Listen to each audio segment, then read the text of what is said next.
Well, John, we're excited to have you back again today. You are a best-selling author, a public speaker, a business and life coach, transformational coach for over 4 years.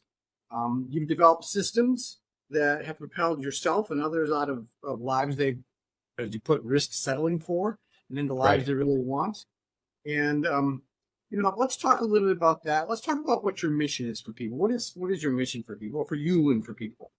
Well, what really lights me up, Cliff, is when people get it. When they start to understand, and not just understand, but they start to actually do what it takes to build a life they really want. And it's not that tough. It's not that difficult, but it does take a commitment and does take somebody understanding and realizing that they can do it. And a lot of people, I think, feel stuck in life, or they feel like they're stuck, or they feel like they don't know what to do next. And I guess that's where I come in. Right. So you're coach, which is a Yep. connotation, but it seems like today there's like everybody's a coach, right? There's always Yeah. everybody's a coach these nowadays. What sets you apart as a coach, with quotes, from other people? Well, for one thing, I'm as much a strategist as I am a coach. All right, and I think that the distinction I think is important because people have a lot of people are call themselves coaches these days. Almost every industry. I don't care what it is. Everybody's coaching somebody. I was coaching people in the radio business back in, I don't know, 25 years ago. In fact, one of my old emails was radiocoach@yahoo.com, right? Which caught the attention of one of the guys that bought the group I work for, as a matter of fact. But because that's the approach I always took, so I took a coaching approach rather than a boss or a manager or a sales manager approach, even though that was my role in that world. But a strategist, I think, also has there's different ways that you can do things. There's different times that you have to do things, depending on some of it's situational, some of it's circumstantial, and there's also tactics, and a lot of people don't understand the difference between strategy and tactics. Strategy is the overarching goal. Tactics are the steps you have to take to get to that goal, essentially. And the other thing Right. is too, Cliff, I'll just add this because back to your original question, what sets me apart is I've lived all this stuff. What am I trying to say? It's not just Book something I smarts, want. not just book Yeah, smarts. it's not book smart. It's not something I want to do. It's something I've done. I've transformed my own life. I've come out of a very, very dark place. I've taken my life from a place that I didn't want it to be to where it is today, right? And I've written the book on it, literally, transforming your life after loss, finding your way to peace, joy, and happiness. I've helped other people do that, and I've watched their success and their results over the years, and it's pretty amazing to me to see it happen. And for a long time, I didn't want to take credit for it. I think, oh, okay, I was there, but and I'm not going to take full credit for it, but I will take part of the credit because without that involvement in their lives, they wouldn't have gotten to where they are today or were then. That makes Right. sense. So you mentioned, just to hear really go, Yeah. some of the tactics that you have, some things that you do, because Yeah. there's some coaching out there that is all based kind of around, I'll say, feelings, right? Or we call woo-woo Yeah. coaching, or kind Yeah. of mystical or something like that. And Yeah. so let's talk a little bit about what that is or means to you, and how are you a little bit a little bit different. How do you include it? I don't think you can ignore the spiritual aspect of transformation, okay? Because true transformation starts inside, starts in the inner person. The inner person is always our spirit. So we can't discount that. We can't poo-poo that, all right? But it's not all that either. It's not all mystical and that kind of thing, right? I mean, there are practical and pragmatic steps that people can take and people need to take actually. And most of it's internal. A lot of it's just looking in the mirror, baby. And this doesn't mean to block my face there. But a lot of it's just looking in the mirror, right? And figuring out where you are, who you are, and where you want to be and who you want to be. In fact, in my live workshop, one of the first things I start with is who, what, why, who. And the who basically is who you are now, and then what brought you here, why are you here, which is the only time we ever talk about why. We never bring it up again, right? And I'll explain that in a minute. But then why we wrap that session with, and who do you want to be after the session is over? Who do you want to be ideally? That kind of thing. And the reason we don't talk about why is because when we talk about why, people get caught and stuck in their heads. And it's more important to focus on the what, okay? The how will come, but if we focus on the what, that's the beginning. That's the starting place, I guess I should say. But a lot of people and I was one of them, by the way, get hung up on why. And all why does is confuse you. Have you ever heard of the exercise, the 5 whys? Yep. You ask yourself why this, and you go down, you ask yourself why 5 or 6 separate times. I took it to 7, okay? Because I'm, don't ask me why. Yeah, pun intended. But I did. I took it to 7, and it was ridiculous because by the time I was finished with that, I was more confused than ever before, and I really didn't understand myself any better at all. So we don't worry about why, okay? We set why aside, and we focus on the what. Great, great. You had mentioned that there's a spiritual component of it, which I think is important when you're Very coaching. much You so. really want to get some profound changes because you have to bring that in. What is it about for you? Like some people want to make people, what does spiritual mean to you? So, and how is it incorporated into your coaching? Well, spiritual is my belief system. I'm a believer in Jesus Christ, and that's my spiritual base. Okay, and I've seen things happen in my life that are unexplainable, other than supernatural. All right, and there's a lot of them. You know, I'm not going to get into it unless you want me to. I'm not going to get into a lot of them here, but they have occurred and they continue to occur, and it's not woo woo. It's just what is. You know, and that kind of thing. So for me, that's what spiritual means. All right. But at the same time, I'm not a preacher. I'm not gonna preach at people. I'm not if they can choose to believe or not believe, whatever it is they want to choose to believe or not believe. But I will say that if they don't want to get in touch with their spiritual side, or they don't want to address their spiritual side or acknowledge it or understand that it's a large part of transformation, then this coaching isn't for them, and probably I'm not for them either. If that makes sense. Sure. Oh yeah, totally, totally. Yeah. What type of clients are you looking for? What is your I guess what kind of clients you work with? And do you work with everybody? Well, I we do a I'll do a we do a half hour. I call it a roadmap call prior to talking about anything, and that's basically us getting to know each other, me and a potential client. And I have a series of questions I ask them, and I want to know kind of what they expect or what they want out of the coaching and that kind of thing. And I'm looking, and I tell them going into it, I said, look, we're going to do this call, and I want you to be. I'll ask you some questions. You ask me whatever you want. I don't care. Nothing's off the table, and I'll answer you. And the whole point of it is to see if we're a good fit for each other. In a broad stroke sense, people that want to build a life they really want. And I qualify that with 2 different questions, right? So if somebody wakes up in the morning, they find themselves asking themselves, I know there's more for me, but I don't know what it is. I'm not sure how to access it. Not sure what it is or how to get there. That's a pretty good indicator. We can work together. Okay. At least initially. The next question is I know exactly what I want, but it's such a struggle, such a fight. Maybe the best way I ever heard it put was it's an uber struggle to get there, right? Then that's the other type of person too that I can work with. And then the third type of person I can work with is since I mentioned the book a little bit ago, I did go through a 11-year period of sustained loss, culminating with the loss of my wife almost 4.5 years ago now, to a 3-month battle with cancer. And so the way I got out of that whole deal was I wrote the book called Transforming Your Life After Loss, Finding Your Peace, Joy, and Happiness. And so I can work with people that have dealt with that in their life. And I'll tell you something, that everybody deals with loss, and it's all kinds of loss. Initially, I thought that's where I'd start from, but I've changed that platform because that's just a part of building a life you really want. And so now I'm kind of taking it more of a top-down approach, starting with the building a life you really want, and then incorporating those different pieces in there, including the loss piece for recovery from loss. No, that's excellent, and it's a great point. Again, just the fact is that we talked about this earlier. You didn't a little bit certified, and you're trying to teach something. You develop a system from your experience, and so a lot of Right. people, I hate to say this, but you've been in their shoes, or to degree you or can feel what they or have experienced them, feel what they felt, that type of thing. Yeah. From a client standpoint, is there a perfect fit client? I mean, you work with business people and people maybe who maybe students, people that are young, old. I mean, do you work with all kinds of different people, or is there Yeah. more of a perfect kind of fit client for you? I don't have a perfect image of the perfect client sitting on my desk off to the side that I look at. It's all depends on the individual, And one of the things that we talk about is I want to see if I can help them, because what I do during that roadmap call is I record that call, and then I go back and I listen to it again. And I take a lot of notes, and I ask the questions I ask are designed to figure out where their issues are, what they want, blah, blah, blah, all that kind of stuff. But I don't want to make a snap decision on that call. I want some time to process, to think about it. I go back and listen to it again, because I know that in the the heat of the call, if there's something I will probably miss. I used to take notes doing those. And I stopped taking notes during the call because for two reasons. One is it distracted from my conversation with the potential client, and secondly is I know I missed stuff, right? And then I would go, but I didn't have a recourse to go back and see what it was I missed.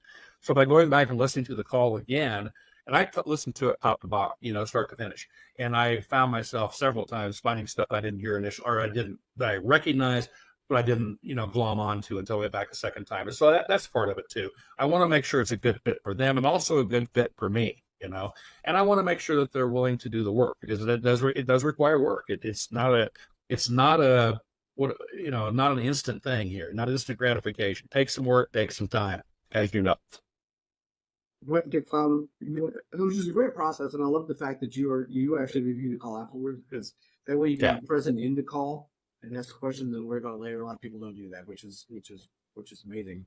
right. What if you decide yes, they're probably a fit for you, but you can see, or maybe they indicate they're not just ready right now. They know that they want to make some change, but it seems like they're not ready now. What do you do with people like that, or your suggestions to people like that? Well, I mean, I asked one question is because one of the questions I ask is and this is basically more on a secondary call because the first call is just kind of fleshing it out and identifying what the issue is, see if they're a candidate for coaching or not. The second call is a little bit longer, and I go back and I speak specifically to their different issues, different things they talked about. I focus on 6 different areas or domains or kingdoms of life, whatever word you want to put on it, and I ask about those things and that kind of stuff and kind of explain that to them a little bit. And one of the questions I'll ask him or a couple of them is, how long have you had this pain? How long have you had this issue that you've wanted to fix? They tell me. How much does it cost you? And we talk about that cost, not just in terms of money, but also in terms of the different kingdoms or domains of life, right? Relationship, job opportunity or opportunity cost, that kind of stuff, right? Those different things. And then I ask them, how much longer are you willing to put up with it? And then somebody says, oh, yeah, John, that all sounds great. I want to do it, but maybe not right now. I say, great. So what you're telling me is that you're happy where you're at. You're happy living in the pain bubble, and you're just going to maintain that for an indefinite period of time, right? And sometimes they say yes, they do, because that's sometimes people, Cliff, I don't say they enjoy the pain, but sometimes people want to be in that pain bubble. I had a client, not a client, but I was doing a lot of Facebook posting and LinkedIn posting, which I'm going to get back to starting the week after next. But I was doing quite a bit for a while, almost every day. And I got one client that had or not a client, but somebody who read the post. It was about loss that had reached back out to me and said, I'm caught in, I call it, there's a gray zone, right? People get caught in the gray. And she said to me, I'm in the gray zone. I know I am, and I don't want to leave because I know what I'm dealing with. And there's a comfort zone there too, which it's a danger zone, by the way, but if somebody, you can't make somebody do something they don't want to do, right? And if they're happy there, or you're comfortable there, and I don't want to, and those, neither one of those words are right because I can't find the right word. Maybe complacent might be a little better word, but sometimes people are caught or stuck in that place too. And that might be a better word for it. They're stuck. And sometimes people want to stay stuck, and sometimes they don't. When the pain of their situation or circumstance overwhelms, and then they get tired of it, and it overwhelms everything else, that's when they'll take action, typically. Now the pain that they know is the pain they don't know could be greater than the pain they know, and at least it's like suspended animation almost. You can stay there because you know what it is. Yeah. Yep, that's And I will tell you that I was caught in that for a while. After in that grief thing, probably 3 months. Is what it took me. So I understand it. I don't like it. I don't agree with it, and I think you have to fight to get out of it. But I was there, so I completely understand and relate to it. right. Yeah, it's not a place. It's not a place you want. It's not a place you want to be forever. You want to No, it's not. You want to get through it. From a societal standpoint, unless it's a sports coach for guys, Right.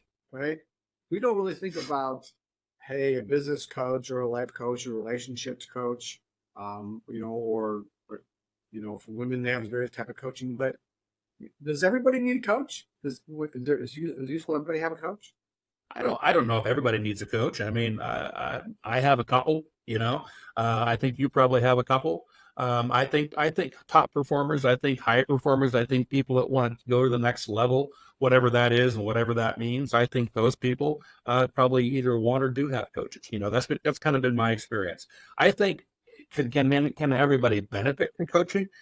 I think to a point, yes. Again, it has to be the right mindset on the part of the coachee or part of the client too, because if somebody comes along and they want an instant gratification, they want an instant fix, they want 13 steps to make, A, B, C, D, E, F, G, that ain't going to work. You know what I mean? Because it is a process, and while the overall strategy and the tactics are set, everybody approaches them a little bit differently. Everybody understands them a little bit differently, and everybody executes them a little bit differently too. And that's kind of where if there's any variance, that's where it comes in. Does that make sense? Oh, it does totally. Yeah, Okay. I mean, it does. I mean, it's you say you got it. I believe also that everyone can benefit from coaching because it just seems Yeah. like you've seen opinion from the outside. I mean, it's hard to. Sometimes you can't see can't see yourself where you're at in Right. a situation and type of thing. Yeah. It's keeping somebody accountable. And let's talk about that. So, in your mind, what's the difference between like an accountability partner, because you hear that phrase a lot, Yeah. and an actual coach? What's I the don't. difference? I don't like the phrase accountability partner personally. That's just my personal thing. I know a lot of people. I know it's used a lot. I think it's overused a lot. I think it's misused to some extent too. To be quite honest about it, I think some people that want to call themselves accountability partners just nosy, and it other people's business. And that's not. I don't care. That's not my thing, man. I don't want to hold somebody accountable. I'm not going to live your life for you. But what I will do is I'll walk beside you, and I think a true coach or a strategist or somebody that's going to help you get where you want to go. I think that's what they do. They don't stand behind you and push you. They don't stand in front of you and pull you. They walk beside you and they show you. And they also, since they've walked the road before, they know the pitfalls. So when you're about ready to step in that gigantic that sinkhole right there in front of you, they can edge you over, nudge you one way or the other, so you miss the sinkhole and take the other path. And that's my belief. That's how I define it anyway. No, which is great. Which is great. You do, early on we mentioned you do a lot of different areas. I mean, there's the business and life and relationships and greed and all stuff. Is there an area or areas that you specialize in or prefer to work in?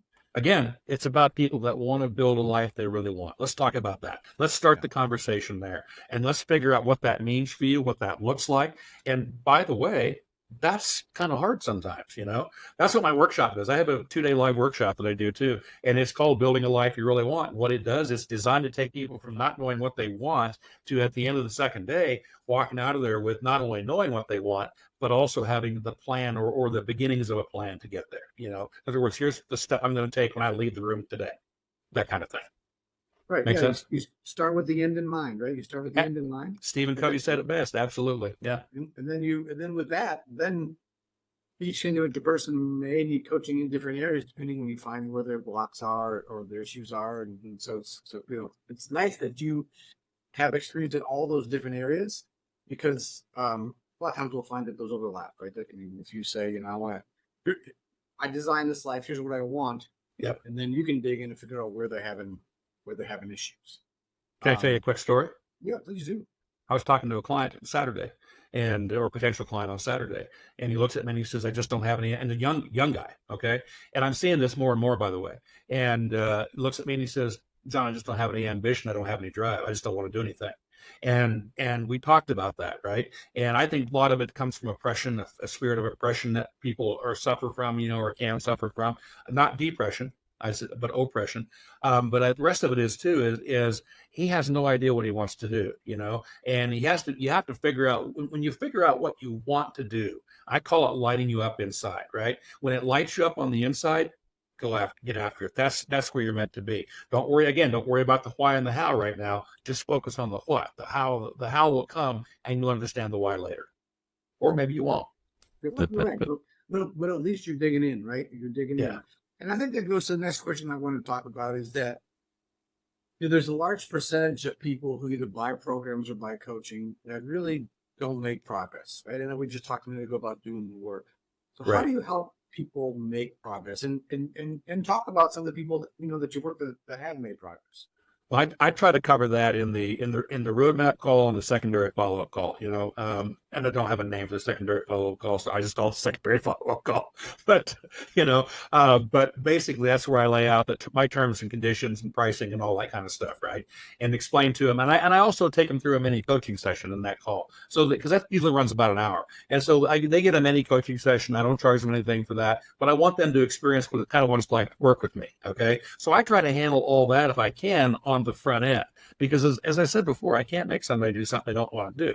In my radio days when I was coaching these salespeople, you have to have the right people. It has to be the right mix. And so when I interviewed them to hire them, I always explored that, and I explored that dynamic. I explored that level of ambition. I explored what they wanted to do. It wasn't nearly as refined a process as it is today for me, because I've developed over the course of almost 40 years.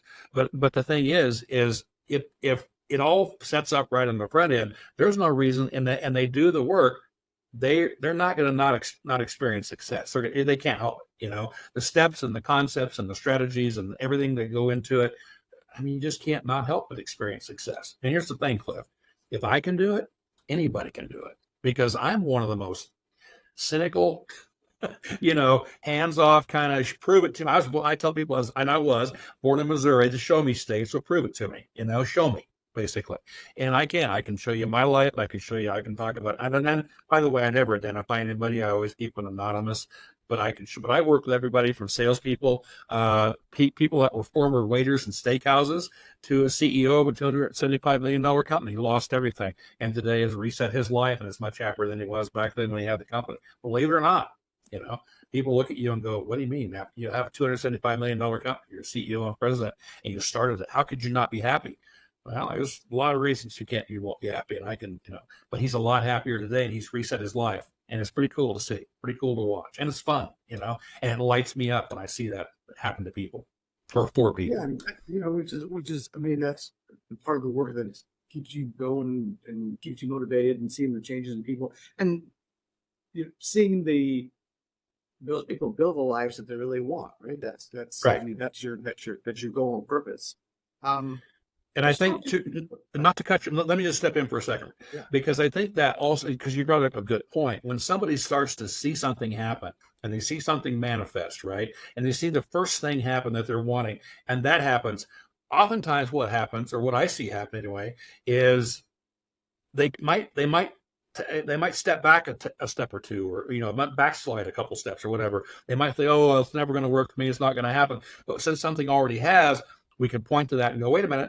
What about this plate thing? What about this thing? What about this thing?" I do that a lot with people. I keep track of that stuff because I think it's important. I want them to keep track of their successes and their victories, because that gives them fuel to continue to move forward when they think they can. And that happens to everybody, by the way. Which is great because people know that, because they think it's a linear line, right? You start here, I'm going to go up, and boom, it's going to be like that. But just like life, it's not, it's just, it isn't the way. It's more like the stock market. Yeah. Right. Yeah. Like stock market. Yes.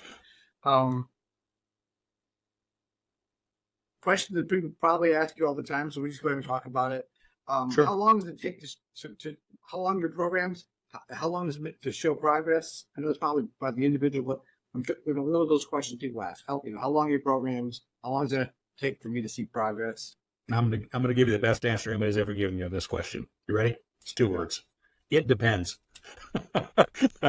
Depends on a couple of things. One, it depends on them primarily. Okay, but my programs I have a 3-tiered program, and so I can start 1 or 2 different places depending on what somebody wants. I mean, initially I thought I was going to start on the lost paradigm and then move into understanding what your dreams and desires are, and how to create a vision, and move into manifestation. But I can either start with the dreaming and visioning part or the lost part, but we do want to go through all 3. If people want to go through the whole thing, they want to go through then there are 3 different programs, and those programs run 10 to 12 weeks each. It's kind of dependent. Yeah. Right.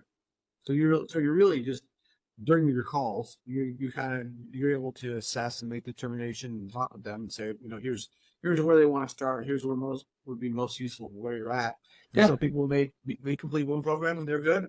Some people may complete all 3. So that's entirely up to them. Yeah. And I'm not gonna, I'm not here to sell anybody anything. I mean, I'm here to help them. If they want the help, if they want to. And what happens is when people work with you for a while, and they start to see success and see things manifest and see things change. What happens is in a lot of cases, they'll continue to work with you because they want that to continue. I mean, I don't think we ever fully arrive. I mean, in my life, I can look back on it. I never saw any of this, by the way.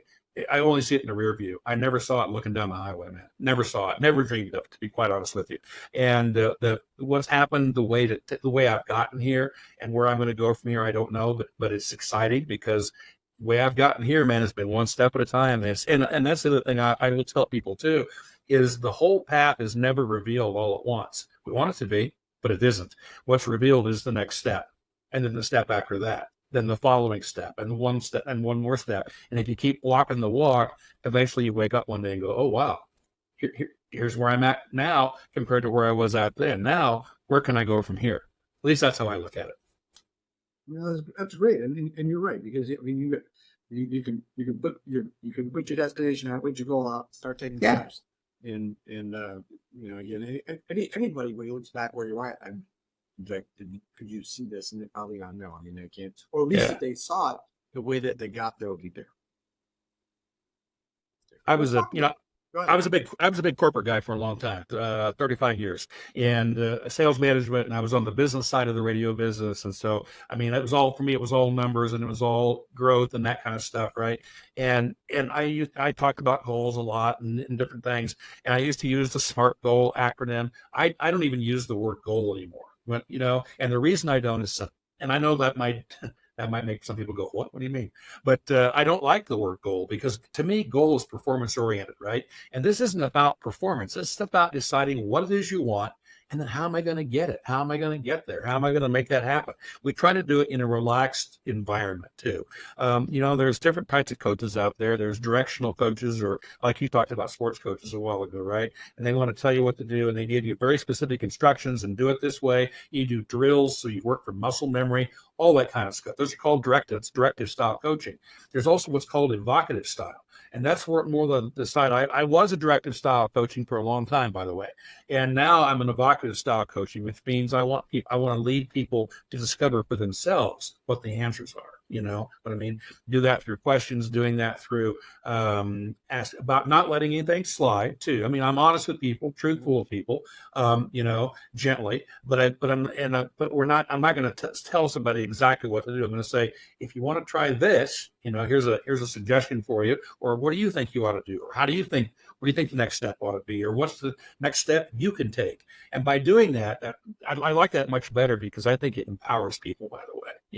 I think it gives them confidence. I think it gives them stability, and it allows them to craft their, no pun intended, to craft their own path forward, which is important.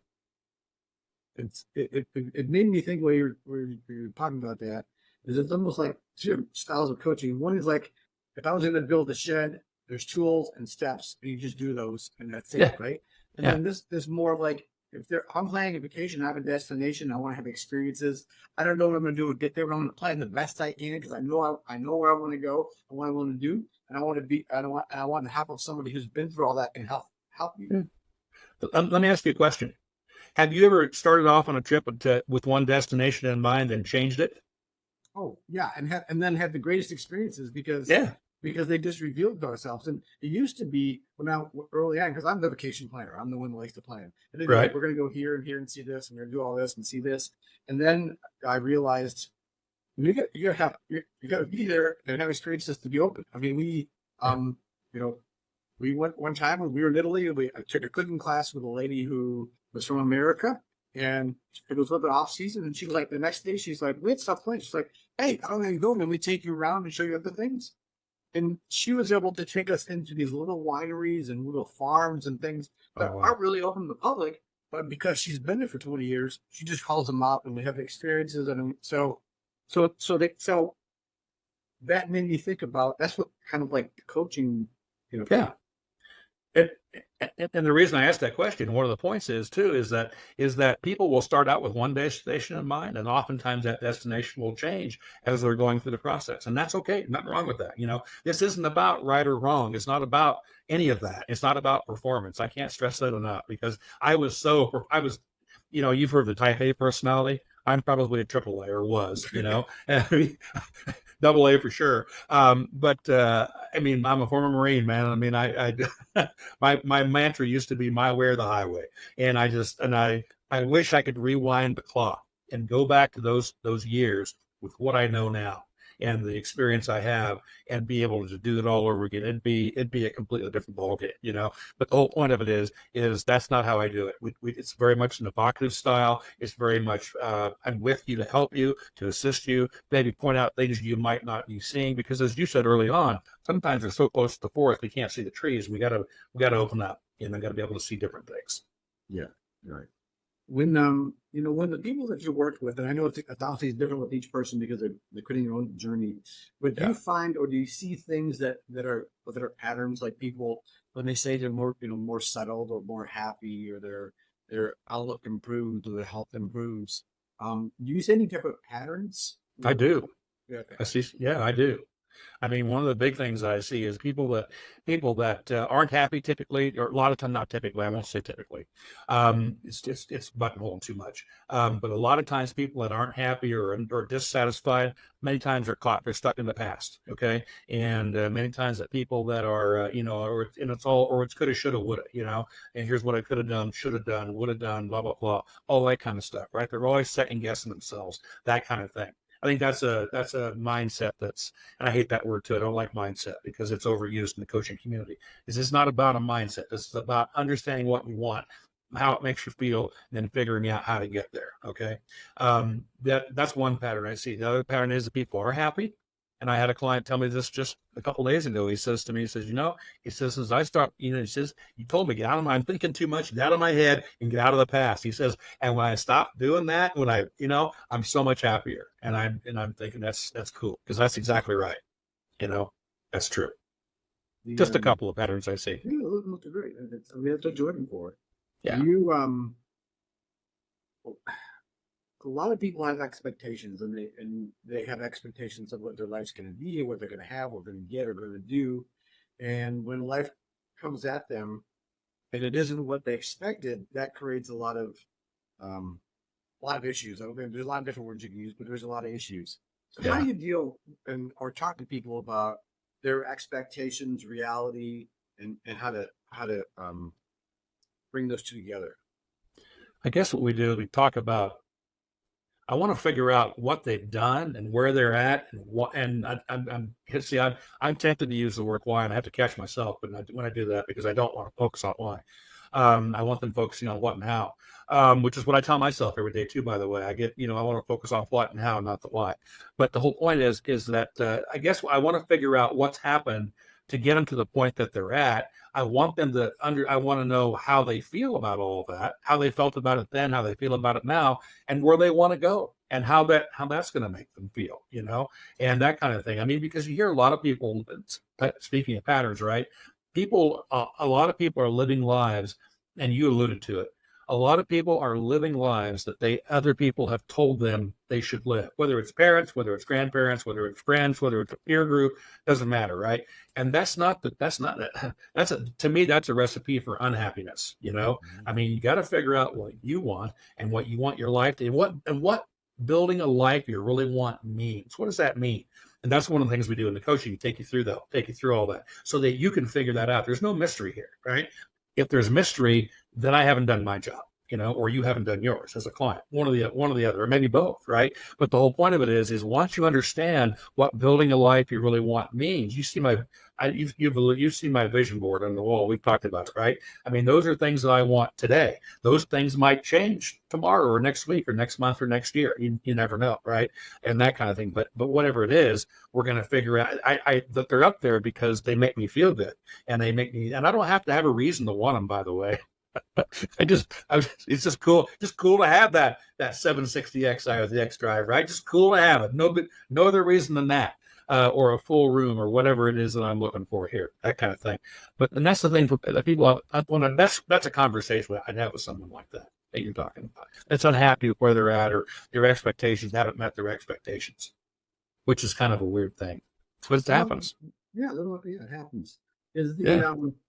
the underlying driver for change pain? Oh, I think absolutely. I think people change for one of two reasons. They change because they see opportunity for gain, or they change because they're in so much pain they can't stand the pain anymore. They want to get rid of it. But in my experience, 95%, maybe more, maybe 98% of the people change because they are tired of the pain. Very few people change because of opportunity for gain. One of the things that I went through is I had a heart attack when I was a fairly young guy, and I went through cardiac rehab. And in cardiac rehab, they teach you all these different things. And one of the things they teach you how to do is exercise and why, right? And in that case, why is a good thing. So it makes you healthier, makes your heart strong. But they were talking about it, and they made one of the therapists made a statement I've never forgotten. She said, if exercise were a pill, everyone would take it because it's easy, right? But you have to work at it. And so if somebody sees opportunity for gain, typically that means they have to work at something. And so most people don't change for that reason. They change because they want to get rid of the pain.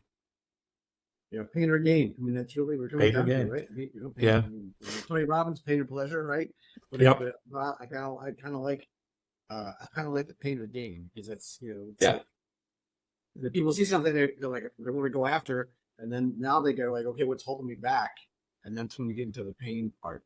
Exactly. That's really interesting. You said you wrote a book. Let's talk a little bit about your book.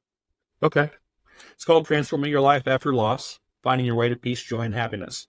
And as I think I mentioned, I experienced a sustained 11-year period of constant loss, one thing after another, to the point that I would wake up in the morning and go, I wonder what's going to happen today, and not in the good way, not in the positive way, right? I wonder what shoe is going to drop today, and that kind of thing. That culminated in 2019 with the loss of my wife. She died after she was diagnosed with a very aggressive cancer. There were no symptoms prior to. 14 weeks and 3 days later, she was gone. And then I went, what now? Basically. I'm not even sure it was that conscious, to be quite honest with you. And I struggled with that for, like I said, probably 3 months. I mean, I really struggled. It got really dark. But then I woke up one morning and I just was tired of it. And I knew I didn't want to live. I knew I had life to live. I knew I wasn't ready to go yet. Right. And I wanted to, but I didn't want to live. What I was doing was not living, wasn't even existing, I don't think. And I just, I want to put passion, and I want to put excitement. I want to put color back in my life. And that's what I asked God to do, to put those three things back in my life. And eventually he did, but it took some time. But that also inspired me to research it, dive into it. I'm a pretty analytical guy. And so I was digging into it. I was understanding grief. I was exploring what grief really is and what it really does to people and why it hurts and how to get rid of it and different things like that. I believe, by the way, that people should not allow grief to be in their lives. I mean, you're going to deal with it to some extent when a loss occurs. I understand that, but you can't allow it to hang around, man. You got to get rid of it. And in fact, I almost wrote a book called Grief Killer, which I'll never publish. I wrote part of it, but it was more therapy back then. But anyway, to make a long story short, the book stemmed from all this research and stemmed from me figuring out what to do and how to do it. And then that's it's a short book. It's 169 pages, I think, something like that. I think it's about 13 chapters. They're short chapters. It's an easy read. It's not a fun read. It's not entertainment, but it is helpful, and I think that the steps and the strategies and the concepts inside can help people get through that. And not just with that, they can also, in a broader sense, too, help them. It kind of gives you an idea of what it's like to work with me, which is one of the other reasons I wrote the book. I want to give people a sense of who I am. I kind of tried to write it like I speak, like I talk. Which is good. I mean that's what you want. You want people to kind of know what it's like to work with you, and what they can expect. And thinking about that, you work with a lot of different people from a lot of different arenas of life and a lot of different things. Are there what is it like when people have the aha? Because I would assume that there's probably at some point, everyone you work with, low bulb, big bulb, whatever, but there's that moment. What is that like for them? What was it like for you? Well, I can tell you what it was like for me when it happened to me. When it happened, and it happens to me, and it wasn't one big aha with me. It was kind of a series of ahas. It was, and that kind of thing. It's almost sequential. And every time it happened, it just put a big old grin on my face. I go, okay, yeah, that's what that means. Or literally a light bulb comes on, right? Oh yeah, that's how that works. Or that's what's happening here, blah, blah, blah, that kind of thing. And for me, when I see it happen to somebody else and I experience it with somebody else, it just puts a big old smile on my face, because that's why I do what I do, is to experience those moments with them. It's fun. You had mentioned that you're an analytical guy, Marine, Yeah. right? Yeah. Executive. You're in the business world. All that. Um, we both would work with people who are just like, you know, uh, if I want something to happen, I'm just gonna make it happen. Yeah. That's the yeah. But but then those I think people get more frustrated because they don't know why they can't make it happen, Yeah. and then they get lost. And what do you say to those people who are that type of personality, that are stuck because either it's a business executive, or someone who's just type A, triple A, right? Triple A battery Yeah. going all the Right. time, right? To open up their mind to conceive that there's things that they can do or people that can help them to really see things in a different way or help them to achieve the life they want. Well, those are the kind of people I can really speak to and relate to well because I was one. And what I and what I found was that it was a very, and by the way, you notice I'm wearing a Hawaiian shirt. I wear a lot of Hawaiian shirts these days and that kind of thing because I like the way it makes me feel when I look in the mirror and it makes me smile. This one has tigers on it. But so I don't know if it's Hawaiian or maybe it's some other country. Who knows? But the whole point is those people like that, I can really relate to them. I can probably speak their language pretty well, because as I said, I was one. And what I found was when I was living like that, especially in retrospect, I was living and I knew it then though, as it was a very shallow lifestyle. I was not going deep at all. And I would wake up and I would catch myself in a position sometime during the day. I'd ask myself, is this it? I mean, this just seems so shallow. Is this all that there is for me? I mean, I know I'm meant for greatness, I mean, that's what I would tell myself. I know there's more for me out there. I mean, I'm asking the same questions these clients are asking. And this type of person you're describing, would probably fall into the second group who knows what they want or thinks they know what they want. And maybe they think they know what they want more than they actually know. And they're frustrated because it's an uber struggle to get there, or it's a fight, or they haven't achieved it yet, or they've gotten close. They can see the brass ring, but they can't taste it. Whatever it is, whatever metaphor you want to use or analogy you want to use. Yeah.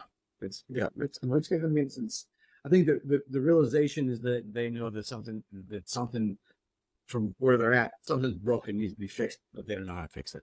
two two ways of living, in my opinion. You can live expansively, you can live contracted, or in a restricted way.